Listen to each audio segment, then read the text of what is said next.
Hi everyone, thank you very much for tuning in to this workshop for Dyspraxia Awareness Week. Today I am accompanied by Belinda from MindSpark, who has graciously agreed to provide a workshop for us today, which is called Executive Function Skills and Dyspraxia, a clearer path to finding the right support. So Belinda, please do introduce yourself. Oh, great. Thank you very much. Yeah, first of all, really delighted to be hosting this workshop and sharing just some more information about executive function skills and particularly how they relate to dyspraxia. And I think, as you'll see, even if you haven't come across the term executive function skills, it's something you'll be using them and understanding them every day. And so often we find that it is these cognitive skills that are, sometimes underpinning some of the difficulties that we, and I myself, as a neurodiverse individual are facing. So having this understanding can really help be able to put strategies in place to overcome some of these barriers. So yeah, introducing myself. So I'm Belinda. I'm the director of MindSpark. We're a non-profit organization, and we run lots of trainings and interventions in schools and youth clubs and work with other non-profits and charities. I've recently gone back to university just a couple of years ago, and I've just completed a master's in psychology. And that has been really, really interesting, just learning so many different concepts and building that, doing a master's in later life, you can really learn lots of, life experiences. I've worked as an executive function coach. I think the last two there are also really important. Well, I'm dyslexic myself, and have a lot of identify with a lot of challenges to do with executive function skills, and I think that's why when I was learning about it, it really resonated to me. And I think also there's a lot of neurodiversity in our household. I've got 3 teenage children. All of them have a dyslexia diagnosis, as does my husband. So all 5 of us have that dyslexia diagnosis. 2 of the boys also have an ADHD diagnosis. And my youngest was born when I was 24 weeks pregnant. So I went through a big journey supporting him through his development, and he also has a dyspraxia or a DCD diagnosis. So sort of understand a lot of it, both through my personal journey, but also supporting my kids, and then also the professional work through my studies and the work we do at MindSpark. So that's a little bit about me, just share briefly a bit of information about MindSpark. And as I said, we run a lot of these projects. So making sure that understandings about executive function skills and self-regulation and how that can be used just to help adults in young people's lives, support them empathetically and help them consciously to build these all-important skills, which we're going to be talking about in our time together. So there'll be a lot of different things we're going to cover in this hour together. And I know some of you will come with different understandings and knowledge of executive function skills, of what they are. And so whatever your level or understanding that you come to this workshop with, take what's right for you. So if you're already familiar with it, you might be picking up different nuances or how this might apply either to yourself or to those that you work with. And then we're really going to think about how executive function skills influence behavior. And then we're going to also move on to, how can you be improving executive function skills? Now, I just want to check, I think a lot of you are dialing in through various different platforms. And I just wanted to start, those of you who are listening to this in real time, just if you wouldn't mind just thinking for a moment, and in fact, those who are watching on the recording as well, just think back to your own childhood. And I just want you to hold in mind someone who made a lasting positive impact on you. And just think about how they influenced you or how did they inspire you. So if you could just pop in the chat, I know some of you are on the different platforms. If you just pop or hold in mind sort of one word or a couple of words that come to mind when you think of that person who influences you. And I'll just see if the technology is going to work for this request on the workshop.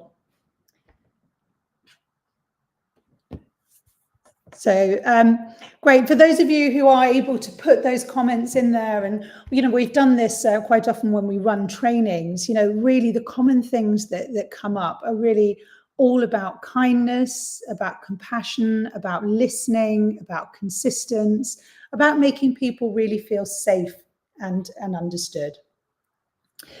And also, I just wanted, to say this: the stuff that we'll be talking about today is really relevant for wherever you're coming. So this is relevant if you are an adult or an individual who has dyspraxia diagnosis. This will be relevant for you understanding that in yourself and can be applicable to that. This is also absolutely really key understanding if you're a parent who'd like to understand more about executive function skills as you're supporting a child at home. And also this is really relevant as well for educators if you are supporting children at school. And back to that, just thinking about how you really can be supporting people is sometimes people will forget what you did, but they will never forget how you made them feel. And I think whilst we're going to be talking about cognitive skills and self-regulation skills, really at the heart of everything we're talking about is relationships and connection. And also that self-compassion extends to yourself as well as anyone that you might be working with or supporting. So I just want to touch on, as this is all about being part of Dyspraxia Week, about where executive function skills really fit in alongside an understanding of dyspraxia. So dyspraxia, which is also very commonly referred to as DCD or developmental coordination disorder, is going to be a combination of lots of different behaviors. And here I think this is a really wonderful diagram. It's from another nonprofit called Genius Within. And here it's just summarizing some of the strengths and challenges. And I think this is really important, that whilst we are going to be looking at some of the challenges in executive function skills, that alongside that, there really are strengths as well. So here, if we're pulling out in purple some of the strengths, there's tenacity. So often with a lot of neurodiversity, it's really strong verbal skills, being really creative, able to problem solve, and also really strong creativity and empathy. But there you've got in the sort of turquoise colors, there are some of the challenges that are also going to be associated. So, difficulty following sequences, perhaps stress, and then some of these other ones, sort of time management and organization. And, we'll see that's really linked to some of the executive functioning as well. And here, this is also, if we're really having a look at sort of what those challenges are. So in addition to some of the well-known motor skill challenges that are linked to some individuals which have the DCD, there's also some other additional difficulties. So here it could be to do with planning ahead, staying focused, sitting still for a long time, thinking before you speak, remembering things, starting or finishing a task, processing information. So there's lots of different challenges. So some of those, reading those, they may resonate with you, as said, as an individual, as a parent, or resonate if you're working with a child or a young person in an educational setting. So the topic, as you all know, as you're here, is what are executive function skills? That's what we're going to be talking about. So executive function skills, as I said, they're cognitive skills, they're brain skills, and they are predominantly in the most advanced bit of our brain, which is our prefrontal cortex, which is the area just beneath the forehead here. So that's where they are predominantly found in the brain. And they're skills that are vitally important for everything. I mean, we so often think of them as the skills for life. They are the skills you need in relationships to develop positive interrelationships. They're the skills you need to survive and succeed academically, and also in a job, in an apprenticeship. No matter what job you want, you're going to need to be drawing on your executive function skills. So what they do is they help us filter out distractions. They help us prioritize what tasks we're going to do. And they're really important with goal setting as well. So they help us set and stick to goals. And they're really important about inhibiting and controlling certain behaviors, whether that is our attention, whether that's our impulses or our emotions. A great way of thinking about them is they're the skills that help you get stuff done. So I'm just going to explain a little bit more. So some of you may have come across this term looking online. Now, there's a few different ways of categorizing executive functions. So there are different models. There are some models. This is a very common one, drawing on 3 core executive functions. So there are inhibitory control, cognitive or mental flexibility, and working memory. So this, there's a fantastic researcher called Adele Diamond. Another group of researchers, Miyake et al., wrote a very influential paper on executive functions. So these are the core executive functions. But what we talk about in MindSpark is we actually build on Peg Dawson's model of executive function skills. So this includes those 3 core executive functions, but it really starts thinking about how they influence productivity in the workplace or in school or in education, and what they actually look like as you are performing tasks, building relationships. So I'll go through them here, but this is something on our website. You can find out more about executive function skills and get much more about the definition. So I will invite you to look on our website, which is scrolling down here at the bottom of this ticker as well, so you can find us there. But I'll go through these briefly, the 11 that we use. So really important, the first concept and skill is metacognition. So that is thinking about thinking, meta being the high level, cognition being thinking. So it's really tied into self-awareness and sort of understanding what you're doing. So metacognition is that thinking about thinking. And here on the left, we've got foundational skills. So response inhibition, which is very much inhibitory control. So can you take a moment and pause before you either say or do something?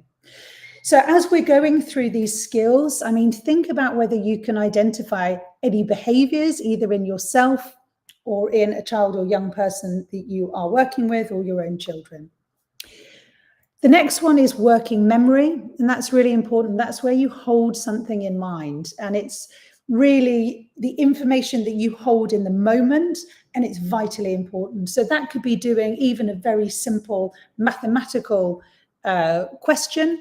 If someone gives you a PIN number or a phone number to remember, you're going to need your working memory to hold that. And a good way of thinking about this is a little bit like a shopping list memory. So when you're going into the shops and you have to remember eggs, butter, and shampoo, it's really important you remember that to get the task done. But once you put them in your shopping trolley and you pay the bill and you've walked out, you take that bit of information, it's no longer useful for you, and you just throw it away. So you don't store it in your long-term memory, but it's really, really vital in the moment that you hold that. Another of the skills here is emotional control. So when we're talking about emotional control, I think it's quite easy. We can all identify what that might look like. And I think a lot of us will be able to identify the sort of fight or flight behaviors, which are really, really clear, someone getting angry. But also with emotional control, it also covers those who sort of have more of a freeze response, and it's much more internal. So it's about regulating emotion. I mentioned flexibility, so that's really, really important in so many different situations. So being able to adapt to a change of plan if something doesn't go your way, And also, if you're problem solving and something's not working, you have to be able to have the flexibility to let go of the approach you were using, take a step back and try something new or different. So flexibility is really, really key executive function skill.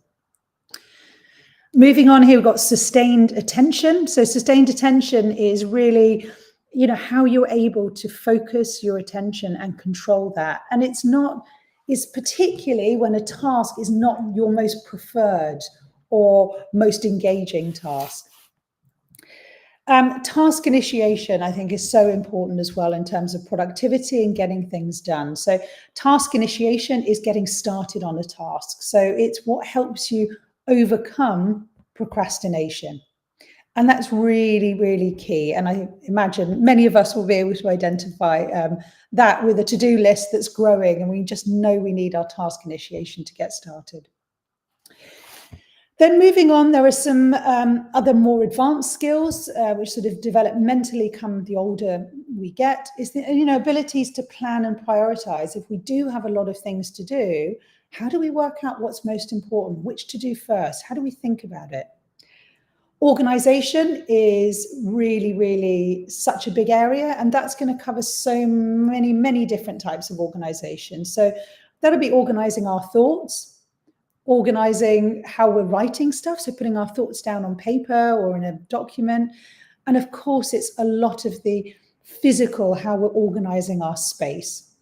So organization is a really key executive function skill.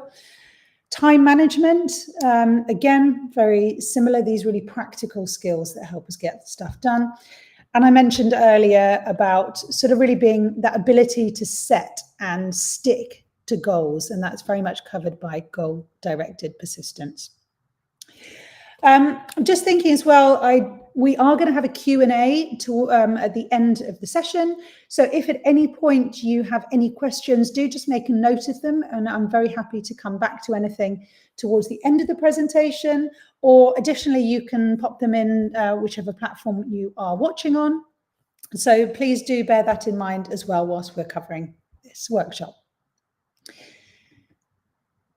Now, I think it's really helpful to think of those 11 executive function skills that we've just covered as they're building blocks to other behaviors.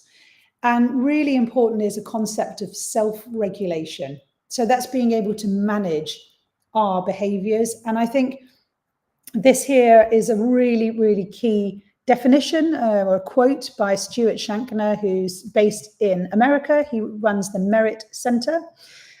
He calls self-regulation self-reg, but that he's one of the leading lights in self-regulation. But I just read out this definition because I think it's really key here. Self-regulation is the ability to manage your own energy states, emotions, behavior, and attention in ways that are socially acceptable and help achieve positive goals such as maintaining good relationships, learning, and maintaining well-being.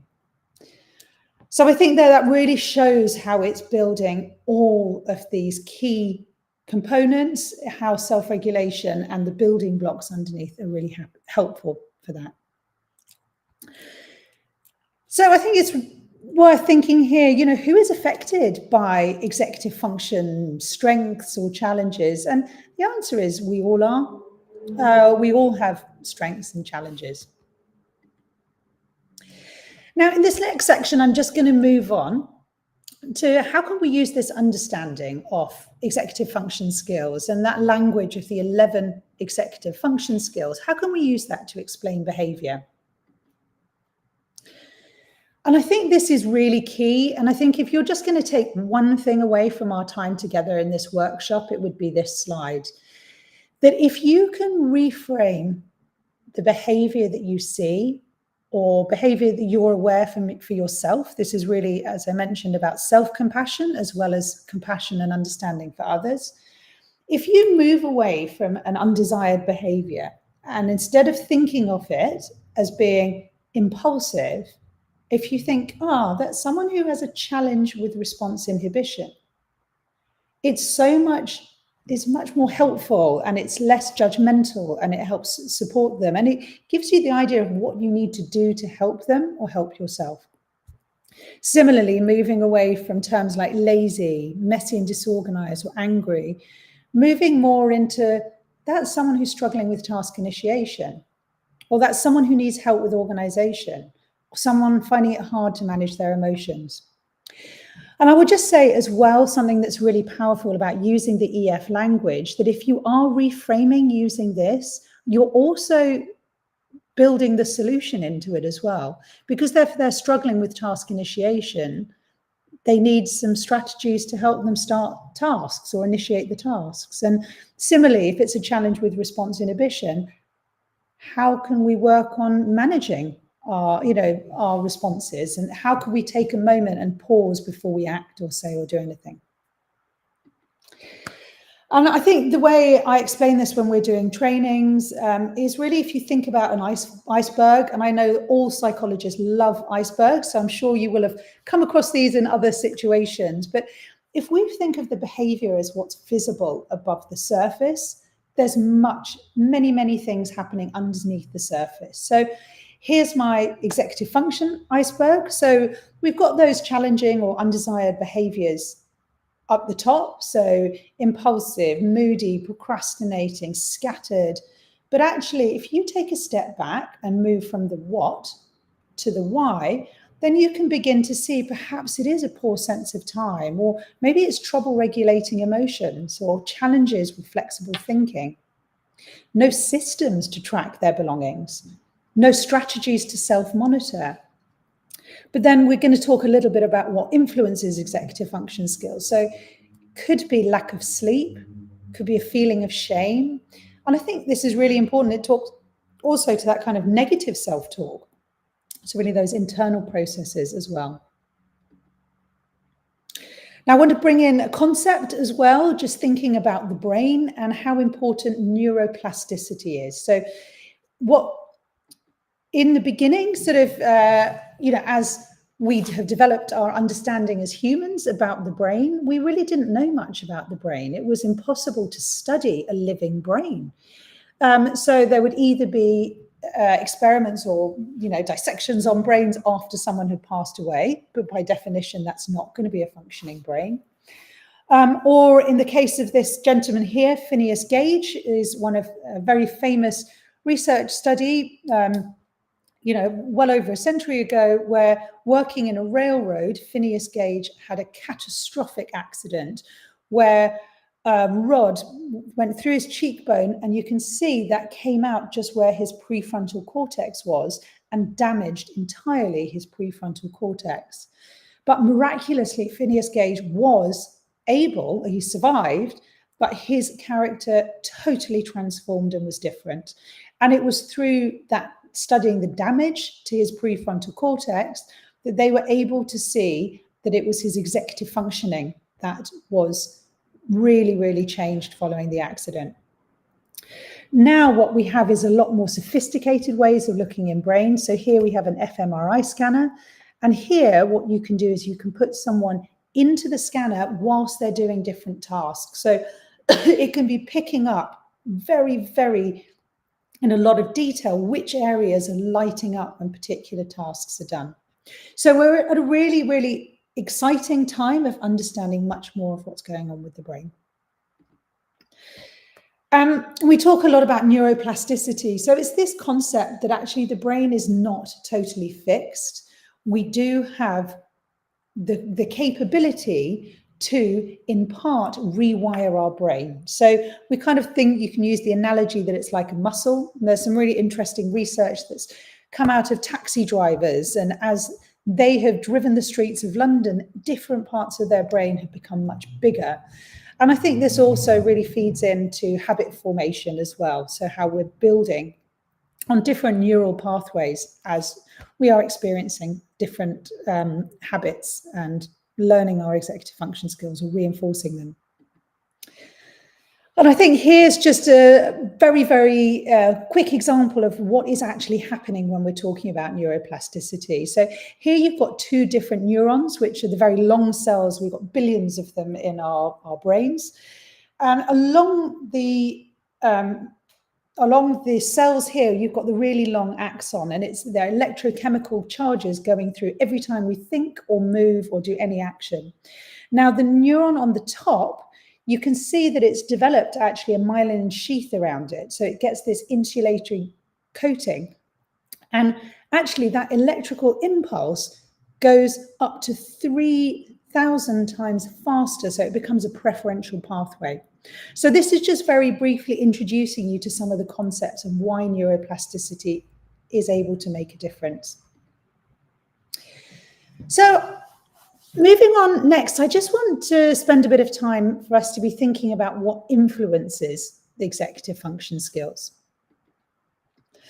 And I would like to introduce you to a really, really helpful model. And I will explain it to you, and you will see that even though it's quite a long word there, it's actually quite a simple concept. So it is called the biopsychosocial model.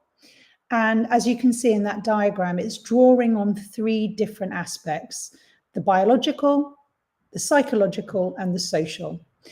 And I think it's a really excellent model. It's transdisciplinary, so it's really pulling on patterns and understandings from different areas.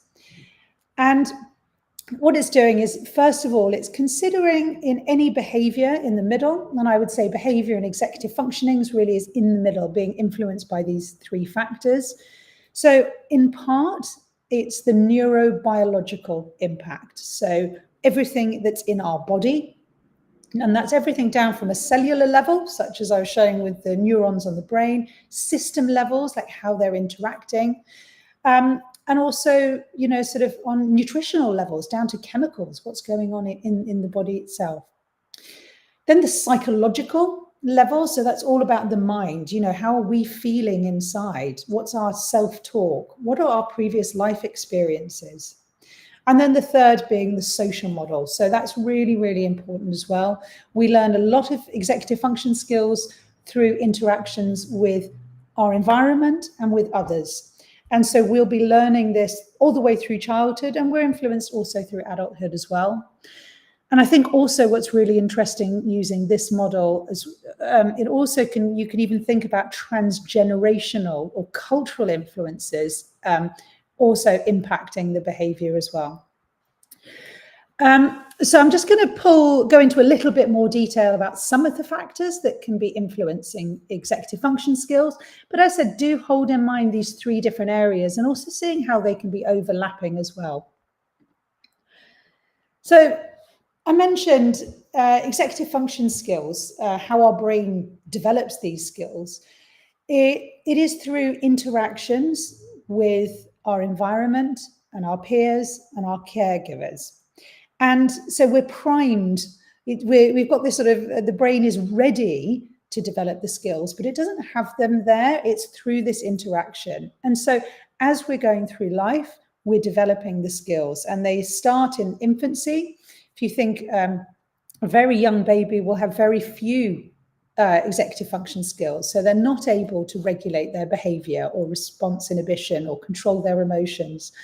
But as they get older, they're able to manage some of these skills. They're able to be planning, they're being able to prioritize, they're being able to manage their own emotions, initially with the support of a caregiver, and then over time they begin to support themselves. And that's true of all of those different executive function skills. So there's some fantastic resources out there that goes into much more detail. So I'm very happy if you'd like to send me an email, I can share those with you. But they do mature through phases of development. And I think this is really important to hold in mind, is our executive functions, even in a neurotypical development, is they don't mature until our mid-20s. And that will be, you know, for some of us, that will be even later as well. Our personalities are all quite different. I think we all know people who are a more flexible type or a less flexible type, or people who are really good at managing their emotions, or people who have challenges managing their emotions. We know the people who are really, really organized and good at planning and prioritizing, and some that find it more challenging. And I think you can say that about a lot of the different EFs. And I think we'll probably identify certain, you know, of those characters can tend to joined together as well. So he fits into sort of different character types. And then obviously, I think this one we will all know by being on this call, learning differences, neurodevelopmental disorders, quite often it's the crossover of those that are really going to be impacting or have an impact on executive function skills. And I mean, for example, if we're taking ADHD, there's a fantastic gentleman, Russell Barkley, who does a lot of work on executive function skills. And for example, he suggests that actually ADHD is not a great word. It should be called executive function deficit disorder, as that really much better describes the challenges that those with ADHD cover with sustained attention, response inhibition, and I think really importantly, emotional control. And I say that as a mum to children with ADHD, and I think that is not very well understood. But I think obviously it also can help understand some of the behaviors that are associated with dyspraxia or developmental coordination disorder as well. And here I think that's really important, because we do know that whilst there are certain challenges or difficulties that are associated with developmental coordination disorder, also quite often some of the executive functions are going to be more challenging as well. And that could be, for example, to do with organization, to do with retaining memory, or managing, one's actions. And I think it's really important as well to say we do know so often when there is any form of neurodevelopmental disorders or challenges or neurodiversity, so often there's a lot of co-occurring issues as well, or diagnosis. And I think this is really another important thing we talk about a lot about in MindSpark, is also sometimes, whilst the labels can be helpful, actually it's also really helpful to look at what any barriers or challenges look like. So moving away from a diagnostic model to actually identifying for each individual in their context, in their situation, what the challenges might be. And having this understanding of executive function skills and that language is the first step of really helping to identify someone's individual challenges, irrespective of what diagnosis or if there is a diagnosis that's impacting that. I just want to touch on a couple more areas that can really impact executive functioning. And I think this is really key, particularly with a lot of the projects we work with, is the impact of trauma, stress, and sort of systemic, stress, like racial discrimination. How if a child is growing up with that kind of toxic stress at home, actually their brain development is going to be different. And I think that also speaks to sort of these transgenerational trauma that can be passed on. And I think understanding, the effect of adverse childhood experiences on children's development. I think this is important as well, and I think it's worth holding this in mind, the impact of modern life. And it says here on children, but I think we've got to understand this is for adults as well. The amount of screen use, lack of sleep, nutrition, and the amount that we're exercising, if we're unwell, or the effects of the pandemic.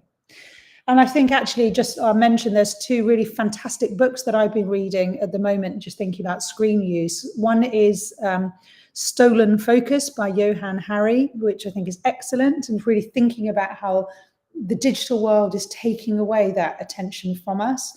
And also The Anxious Generation is out by Jonathan Haidt, and that is also a really, really interesting read. So there's lots more out there with these kind of impacts of modern life on our executive functioning.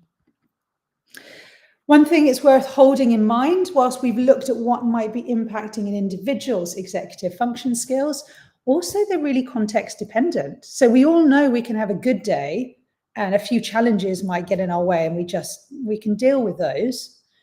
Or we can start and have a bad EF day, and then all of a sudden a little problem, and then the next problem we can't deal with, and it becomes cumulative. And so our EF skills are context dependent. So if we're familiar, comfortable, we have sort of have that all-important psychological safety. We feel comfortable, we've slept well, we've eaten well. Actually, our executive functioning is going to be stronger. But we all know it can decline whether we're frustrated, stressed, disengaged. Imagine we've just had an argument with a parent or a peer or another peer group. If we're stressed, our executive functioning is going to be impacted. Now, I want to touch on some ideas. So we spoke before about moving from the what to the why. And now I just want to touch on the how. So it's really thinking about how can we support, whether that's ourselves, it says pupils here, but it's also very much helping ourselves as individuals or children and young people. So this is relevant in the workplace as well as with children. So whenever there's a challenging behavior or an undesired behavior, that's when the demands that are being placed on an individual outstrip the skills that that individual has to respond appropriately.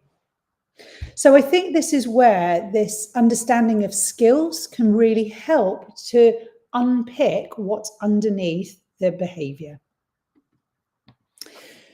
And again here, this is by Ross Green, and I think this is just a really good way. If you're moving away from a behavior, it's not because someone won't behave a certain way. It might be because they can't, because they don't have that skill set. Now, in a conversation, if you're thinking about can't rather than won't, you're automatically got to be much more curious. Why can't that person or that child do what they want to do or what, behavior? So you move into a much more curious mindset of trying to identify and remove the barriers. And you're moving away from seeing that individual as being willful or defiant to perhaps they've got too many stressors or they have a deficit in that ability to have those skills. And the individual, and this, we have a coaching model at MindSpark, and this sort of really goes into a lot more detail about this, is, the child's, the individual's experience, they feel much more supported and strengthened. And I hope I've shared this a little bit with you today here with the language. Is really having that shared language. And we do at MindSpark a lot of work with schools and youth clubs and other organizations. And really one of the first things we do is bring this language in, because if you have individuals and teachers and professionals and colleagues and co-workers all using the same language, it is just much more beneficial as you are describing challenges and putting strategies to overcome them. And I think for all of us, thinking about our strengths as well as our challenges or our weaker areas. And there's some great questionnaires you can fill out.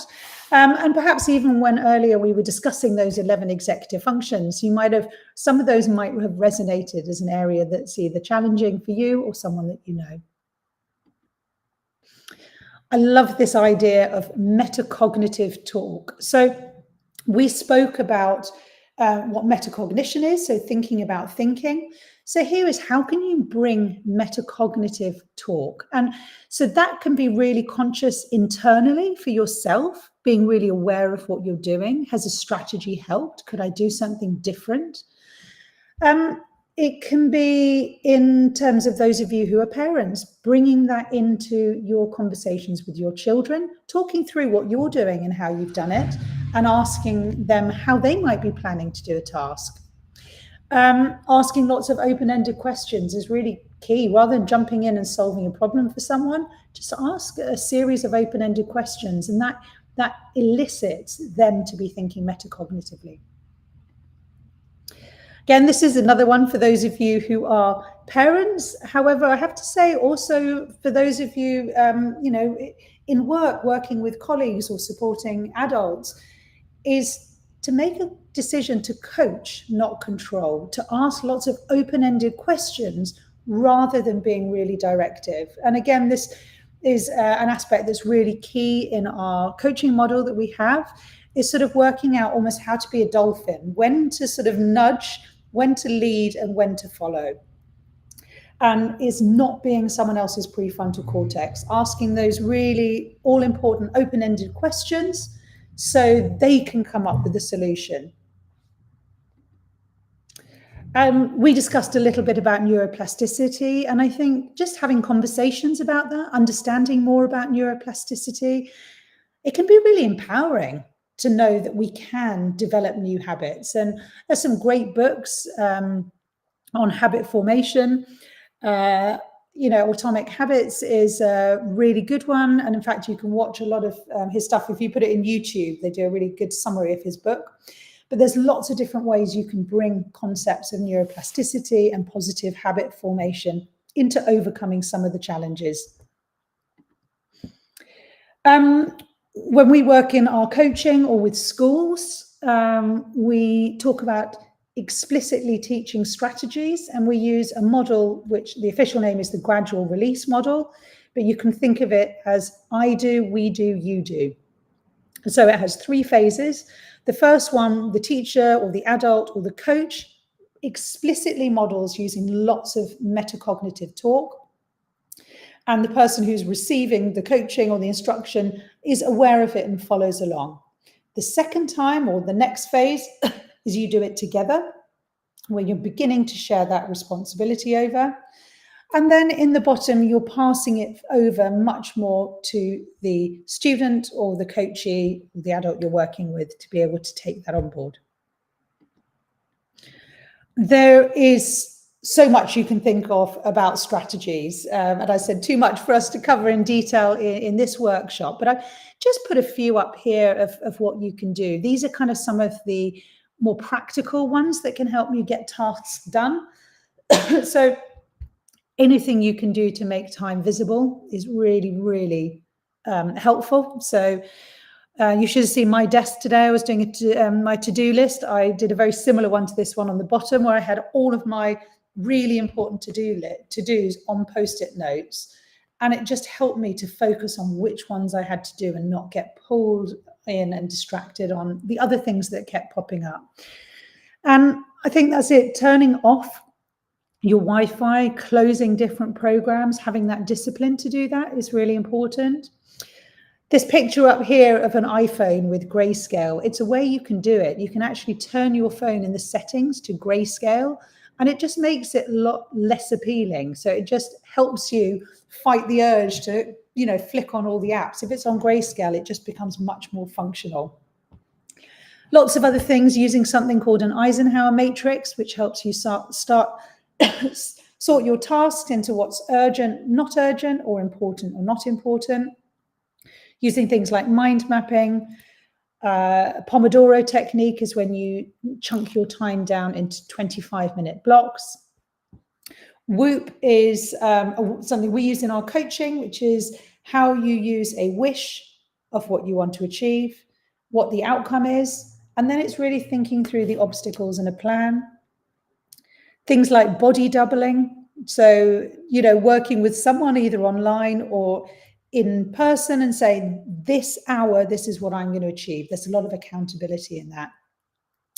So these are sort of some of the practical strategies, but understanding meditation or mindfulness or breathing, there's a lot of other strategies as well that can start helping with the more, response inhibition or emotional control. And those can be helping with focus as well. So things like having a positive exercise routine and morning routines can help. So once you kind of this is where if you have the language and the understanding, then you can start building the strategies that really support you.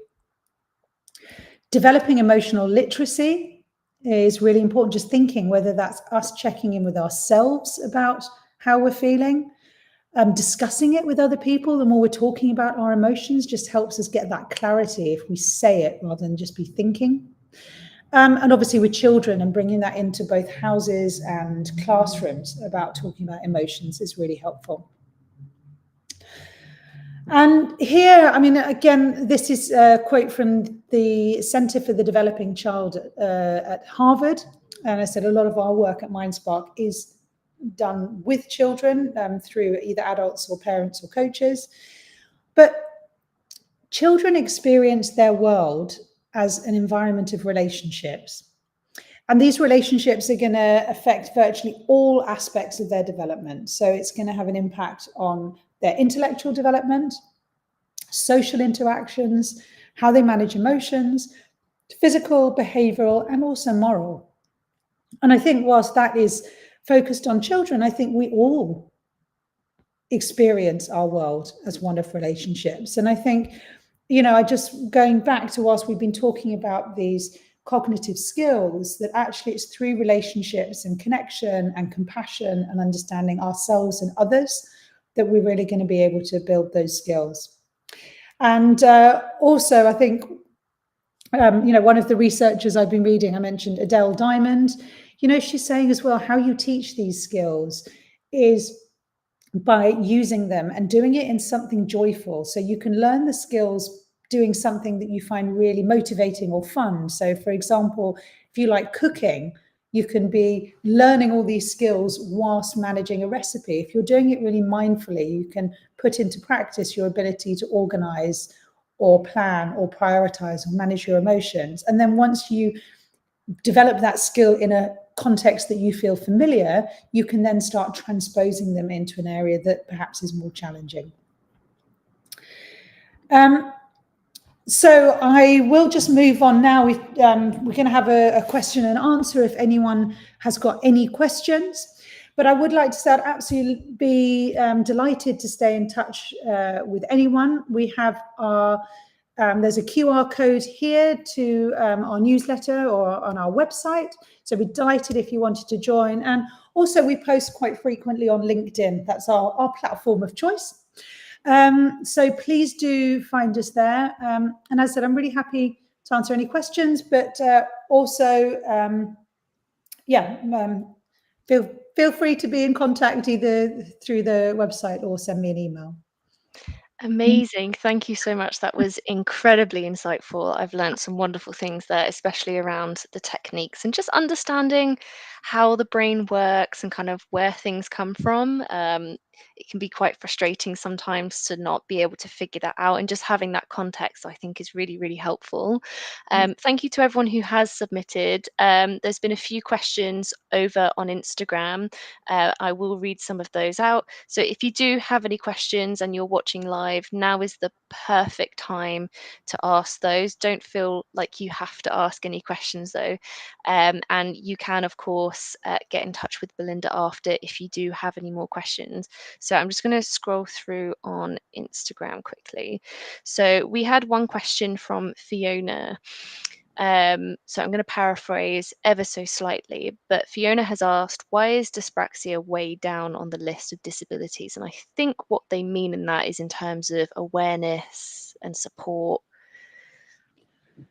I mean, I'm not. It's a good question, isn't it? Yeah, it is a good question. I think it is not as understood as some of the others. I think definitely in the work that we do, I think there's a lot of support, more and more so in autism. And I think that's being really understood and sort of being built into different, policies and the support. I think obviously there's quite a bigger, wider understanding of things like ADHD, and that's becoming much more prevalent.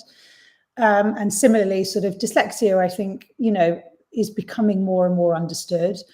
And I think, I think this is why the work that you're doing is really, really important, bringing an increased awareness of dyspraxia, developmental coordination, what it looks like. And, hopefully having the language of executive function skills as well will help that cause, because you're able perhaps to be articulating some of the challenges. And as I said, we really do find that this understanding is becoming much more accepted, that people are understanding executive function skills.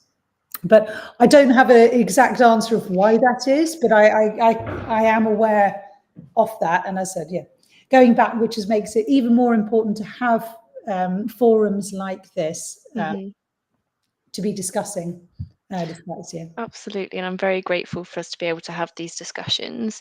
So another question from Instagram from Sunny Arani has asked where they can find all of the information, I guess, provided in your PowerPoint today. I'm very happy if people want to send me an email. I can send some of these slides over. This is the information world, isn't it? There is so much information. Actually, I think what's really important is more actually how we have to manage all of the information for us as humans. It's about how you filter that out. I said we do have some information on our website, but if anyone would like to pop me an email, I'm happy to share slides. And I think as well, if once you know the concept of executive function skills, there's so much available just by putting it in websites. And I think what can be quite useful as well is there's a lot of work on executive function skills and ADHD. So actually, even reading websites, even if it is helping with strategies on how to support executive functioning for ADHD, you might also find that really useful, even if that's not your diagnosis. And that's sort of what I meant about moving slightly away from a diagnostic model and actually looking at what the challenges are. So yeah, in summary, send me an email and I can do stuff, but using that language will help you. Amazing. So we've got one question that's just come over from YouTube, and I will pop that on screen. Apologies on Instagram if you're asking questions. I can't put them on screen, just technology. Fantastic. So we've got Maria Mullen has asked, how can I improve my speed at work? Everyone else can do things much faster. I mean, the first thing is everyone does operate at different speeds. But I think there's still a space of just taking time for you to think about what are those challenges? What for you is getting in the way? Is it there's too much information? Is it I said, like me, that there's lots of things that are distracting you? So it's just about taking time to really reflect on what are the obstacles for you. And I said, maybe trying some of those things. And maybe it's something that you need to time block and just say, for this hour, I'm just going to answer this. I'm going to, again, without knowing the details, could it be that for a certain time you turn off all emails and you're not expected to respond, but you can just focus on certain tasks? So it's just trying different things and working out possibly what's the challenge for you. Is it that organizing, prioritizing, or one of the other challenges? Perfect, thank you. And also, sorry, another thing. Sure. There is so much technology out there at the moment as well. So I think that is something as well. Just explore if there's any adaptive technology that can help you, because that can help speed up things. I'm a big believer in mixing digital and paper. I think both offer such a value when you're organizing, whether it's tasks or thoughts. So you might want to experiment how you're planning things. But yeah, you might find things like I use Grammarly, which helps me so much write emails. So is there something like that that could help you, or reminders or tasks?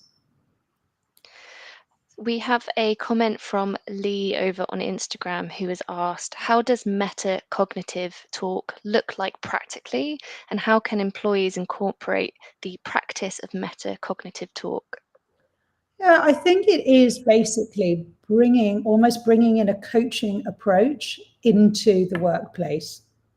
So that could look like two different things. So that could be asking lots of open-ended questions. So it could be in a meeting situation, asking everyone what they want to get out of the meeting. And, so starting with it open-ended. It could be similar using that gradual release model. So if it was if you are sharing a process that you want someone else to do, or you're teaching them how to do something, so using that gradual release model. So actually talking through step by step what you're doing. But yeah, so I think lots of open-ended questions, and just being really explicit about what you're doing or what people are wanting to achieve or get out of, their day, or that also, could be doing, bringing things in like that. Wonderful. Lorraine has asked, very good question. Can executive function skills decline for dyspraxic women in perimenopause? Yes, I mean, it can be linked, not just for dyspraxic women, but for everyone. It can be linked both with age, but I think particularly hormonal fluctuations can very much be influencing our executive functioning. And I think I did a podcast a while ago with a contact of mine who works supporting executive functions, particularly in ladies as they're having children instead of postpartum, and how that is impacted. And I think there's a real overlap in sort of how hormones are influencing our ability to be sort of, have our strong executive functioning. So yes, and I think, yes, so the answer is absolutely they can be linked. Fantastic. I think what I will probably do, if you're happy, I can share a link to that podcast on the YouTube recording, so that if anyone did want to listen to that, they can. Yeah. What else do we have here? Lee has asked, does neuroplasticity suggest there is something with the way we think as the basis of the concept of neuroplasticity is rewiring the brain, also suggesting we need to think differently? I think neuroplasticity is just a concept that we can rewire. I think it's going back to that slide, when we're considering individuals who are neurodiverse, whether that is a dyspraxia or any other neurodiversity, where the first concept is we are drawing on strengths as well as identifying barriers and putting strategies in place. Neuroplasticity, I will say, can work both ways. It can help us build positive habits, but it also can help reinforce negative habits. So neuroplasticity in itself is not something that is necessarily positive or negative, but it's something we can use to our benefit. So it would only be changing the way you think if you have identified that that is something that's a barrier for you. So, for example, even when you're thinking about negative and positive self-talk, if that internal dialogue in yourself is always down on yourself, and perhaps using some of those, you're impulsive, you can't do this, like negative talk, if that is your default pathway, that's going to be reinforced. So if you identify that that's not helpful for you and you want to be putting in healthier mindset, then that is something that would be changed. And I think similarly, if even some of the more practical things, if you want to be building habits in terms of how you structure your day, the more you build that structure in over time, your pathways will become more accustomed to that and they will be strengthened. So it's about celebrating and building on strengths and identifying areas that are challenging and putting strategies to help those. I hope that answers, but your neuroplasticity in itself is the process. Amazing. That's really, really insightful. And again, thank you so much for hosting this workshop today. It's been incredibly insightful. And thank you to everyone who tuned in live and has asked us questions. If you have any more questions, even after watching live today, or if you have any questions that we haven't had the time to answer, you can get in touch with Belinda via her email, which is here on screen, or by visiting their website or LinkedIn. If you would like to tune in to any other events hosted for Dyspraxia Awareness Week, do check out Dyspraxia magazine for links to all those other events. Most and almost all of the events are recorded, so you will be able to watch them after if you can't make any of them live. But thank you very much, and I hope you all have a wonderful week and enjoy the rest of Dyspraxia Awareness Week. Yeah, excellent. Thank you very much for having me, and I hope you found it all very interesting.